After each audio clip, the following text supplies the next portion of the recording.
Ladies and gentlemen, we have held thorough negotiations with my colleague and friend, the Minister of Foreign Affairs of the Kingdom of Saudi Arabia, Faisal bin Farhan Al Saud. Special attention was given to the prospects for further development of friendly Russian-Saudi relations, and we expressed support for continuing joint work in all areas to further strengthen these ties. We noted the very positive dynamics of our political dialogue, especially at the highest level, as well as through the Ministries of Foreign Affairs. We welcomed the mutual intention to intensify inter-parliamentary contacts, which are actively developing. We share the view that it is necessary to intensify exchanges of delegations to practically implement the agreements reached during President Vladimir Putin's working visit to Saudi Arabia in December 2023 and his subsequent contacts with Crown Prince and Prime Minister Mohammed bin Salman Al Saud. We reviewed the situation in the trade and economic sphere and welcomed the continued positive trend in mutual trade, which has persisted for several years and continues in the first months of this year. The joint Russian-Saudi Intergovernmental Commission on Trade, Economic, Scientific, and Technical Cooperation plays a key role in finding new opportunities to maximize the potential of both countries. Its previous meeting was held at the end of 2023 in Moscow, and the next is scheduled for the second half of this year in Saudi Arabia. We are both committed to continuing close cooperation within the OPEC+ format. Like our Saudi friends, we believe this unique mechanism, which unites leading oil-exporting countries, is in high demand for maintaining the balance of supply and demand in the global energy market. We highly appreciate the growing pace of tourism exchanges. Last year, the tourist flow from Saudi Arabia to Russia increased almost sixfold compared to 2023. Russians are also increasingly choosing Saudi Arabia for their travels, with over 36,000 trips made to the kingdom last year. We are confident that further growth in tourism, business contacts, and overall people-to-people exchanges will be facilitated by the opening of direct flights between Saudi Arabia and Russia, scheduled for October this year. The agreement on visa-free travel for citizens of both countries, which is in the final stages of preparation. I also expressed special gratitude to the Saudi authorities for their attention and support in organizing pilgrimages by Russian Muslims to the Islamic holy sites in the kingdom. We welcome the decision of our Saudi friends to actively participate in the international music competition Intervision, which, by decision of President Putin, will be held here in September. We look forward to the participation of a Saudi representative in this interesting event, which we hope will become regular. We discussed the international and regional agenda, with particular attention to the situation in the Middle East. We welcomed the ceasefire between Israel and Iran, expressing hope that this truce will be sustainable and pave the way for renewed negotiations. We are united in the need to refrain from any actions that could lead to renewed armed confrontation and believe that emerging differences should be resolved exclusively by political and diplomatic means, in accordance with the UN Charter and with the active assistance of countries that can influence the parties, among which Saudi Arabia and Russia are included. We expect that the leaders of the Gulf Arab states and Iran will show wisdom and healthy pragmatism to preserve the positive achievements of recent years and continue efforts to develop good neighborly relations. Notably, the agreement between the kingdom and Iranian authorities played a decisive role in normalizing relations between the Gulf Arab states and Iran. On the Middle East settlement and the Palestinian issue, especially the situation in Gaza, our approaches coincide. We believe it is necessary to urgently take measures to de-escalate the situation and provide humanitarian assistance to the civilian population of Gaza. The situation on the West Bank is also not improving.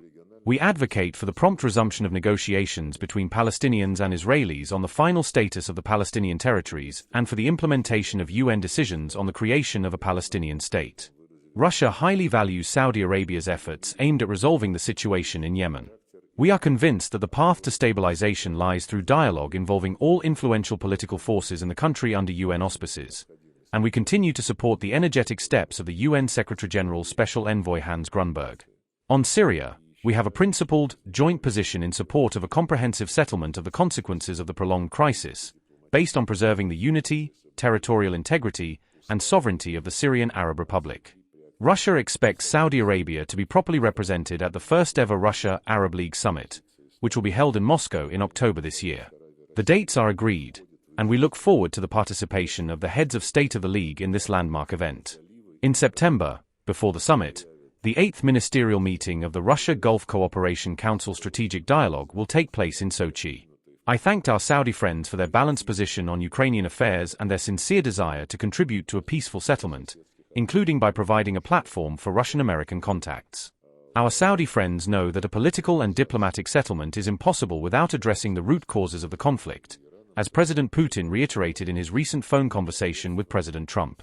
We cannot be satisfied with a solution that does not fully take into account Russia's legitimate security interests and does not guarantee the non-repetition of any violations of the rights of Russian and Russian-speaking populations. Overall, the negotiations were, as always, trusting. I am very satisfied with the results and would like to thank my colleague and friend once again and give him the floor. Thank you very much, Sergei Viktorovich. I am glad to be in Moscow today and would also like to thank my colleague Sergei Lavrov for the warm welcome.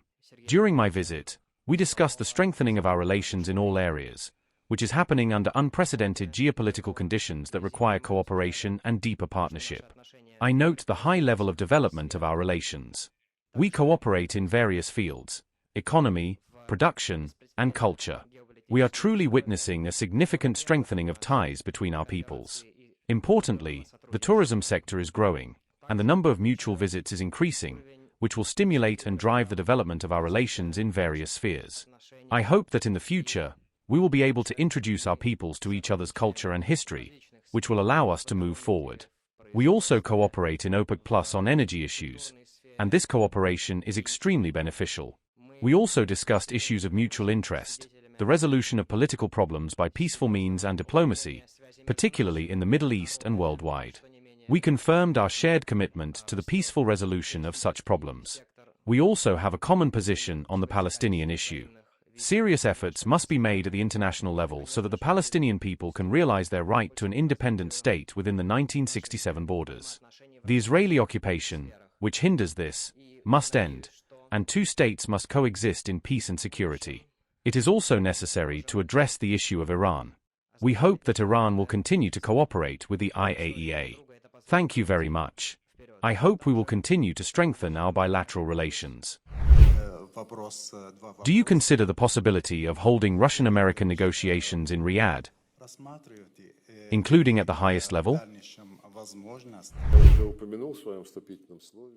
We are ready to consider this a hospitable and friendly platform, as we did in February when, at the suggestion of our American colleagues, a meeting took place in Riyadh between Secretary Ruby and their National Security Advisor Mike Voltz, with my participation and that of Presidential Assistant Yuri Ushakov. The meeting was productive and focused. If new contacts are planned, we will, of course, consider Saudi Arabia, in agreement with Washington. How do you see the prospects for Russia-Saudi cooperation in resolving Middle Eastern crises and de-escalating various conflicts?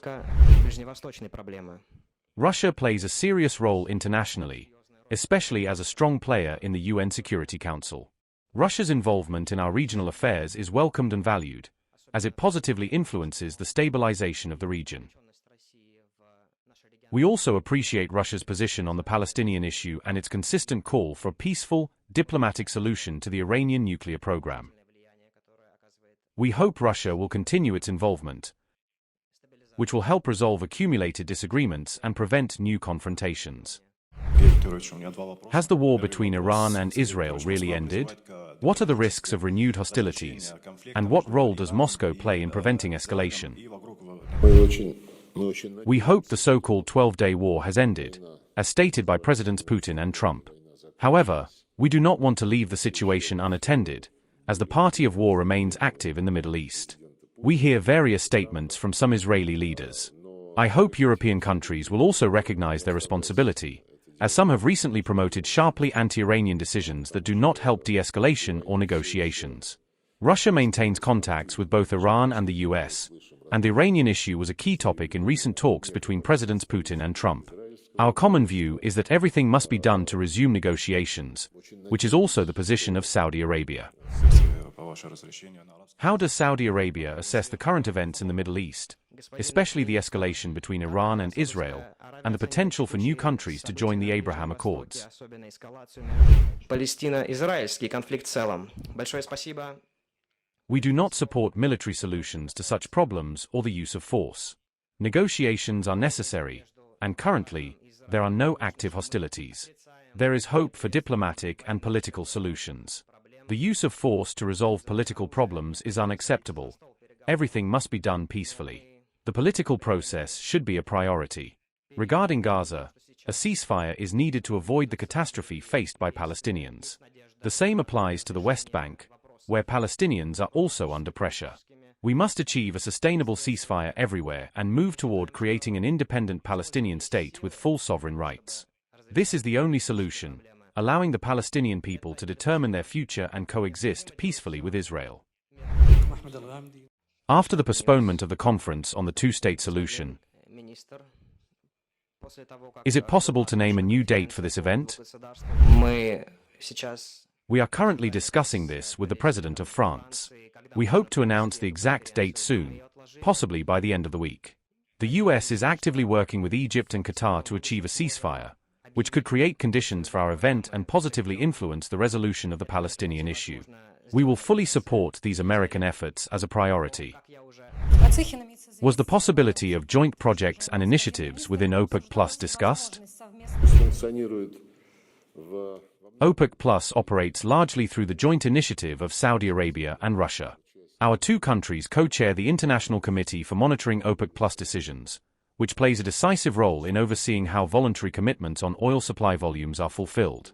So far, these commitments are being met satisfactorily, contributing to the stabilization of the global oil and energy markets. We agreed to continue this cooperation.